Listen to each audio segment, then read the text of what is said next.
4600 uses a goal-based approach to do safety. Traditional safety standards such as ISO 26262 and others are more prescriptive. They say, here's how to do safety, and they give you a process or process elements you're required to perform, and they tell you which work products you're supposed to produce. Those standards are not displaced by 4600.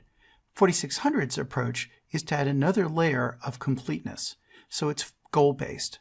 What it says is, here's what a safety case should address, and that tells you what goes in the safety case and the types of activities you need to perform. It does not prescribe any particular engineering approach.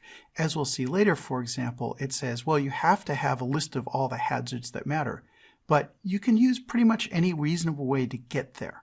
So that means this can work with other safety standards, and the work products from those other safety standards are incorporated into 4600 as part of the safety case.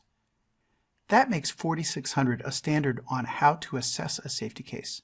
In other words, what the minimum coverage requirement is to have a complete enough safety case, although probably you want to do more depending on your system. The properties of a well-formed safety case, such as making sure that all the evidence traces up to goals and the other way around, and independent assessment criteria so that an independent person can come in and know that your safety case is well-formed.